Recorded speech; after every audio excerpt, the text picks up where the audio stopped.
আমরা বাংলাদেশি একটা রক্তক্ষয়ী যুদ্ধের মাধ্যমে আমরা স্বাধীন হয়েছি। আমাদের গর্ব আছে, অহংকার আছে, থাকার কথা।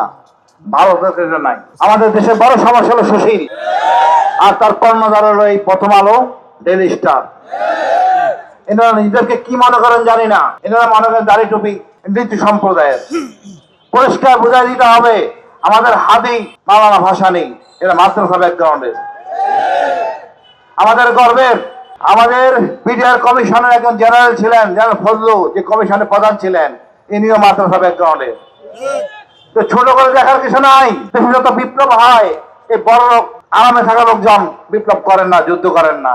আপনি দেখেন একটা জুলাই বিপ্লবে কোনো নেতাদের নাম নাই, তার ছেলেদের নাম নাই। আছে যাত্রাবাড়ির মাদ্রাসা ছাত্রদের, আছে আমজনতা, ফেরিওয়ালা, রিক্সাওয়ালা, সবার। ৭১টাও ছিল তেমন। সুতরাং আমরা নিজেদেরকে ছোট মনে করব না। প্রথম আলো যদি বাড়াবাড়ি করে, প্রথম আলো নিঃশেষ হয়ে যাবে। প্রথম আলোকে পড়বে না, আমরা পড়া বন্ধ করে দিব।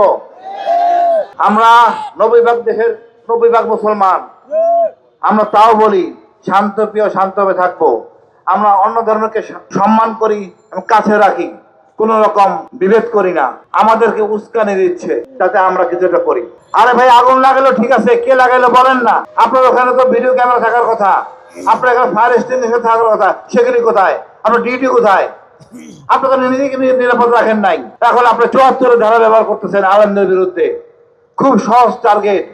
আমি মনে করি আমরা সকল আলেম যদি এক হই, ওই সুশীল সব পালায় যাবে। এক হওয়ার কথা শুনে আমাদের সময় এখন এক হওয়ার। ৫৪ বছর অনেক ছাড় দিয়েছি এই সুশীলদের উপর ভরসা করে। এরা দেশটাকে বিক্রি করছে, টাকা পাচার করে বিদেশে বাড়িঘর বানাইছে, আমাদের কিছুই করে নাই। ডক্টর ইউনূসের উপর আশা ছিল উনি কিছু করবেন, একমাত্র ওনার সাথে আদিল ভাই আছে, আর কেউ নাই।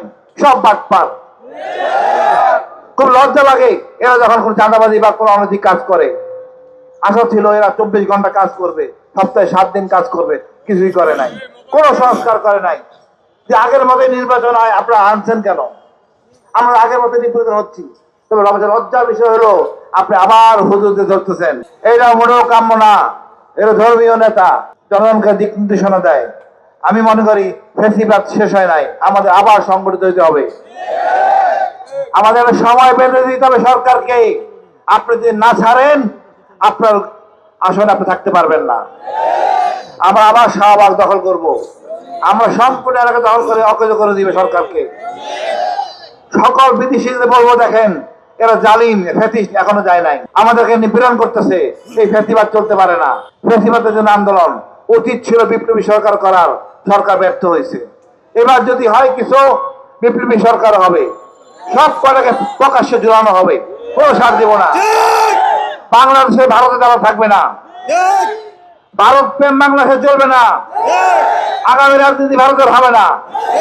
আমি আমার সক্রিয়তা নিয়ে চলবো, বন্ধুত্ব করবো আরব দেশের সাথে, পাকিস্তান, চীন, ইরানের সাথে। আমরা সামরিকভাবে শক্তিশালী হব। দেখি আমাদের যে কারা শক্তিশালী। আমাদের একটা গর্ব, আমরা মারা গেলে শহীদ, এইটাই গেলে সবার ভয়। এই মর্যাদা আল্লাহ আমাদের দিছে। আমরা চেষ্টা করবো, আমরা সবাই হাদি হব, ইনশাআল্লাহ আমরা বিজয় হবে।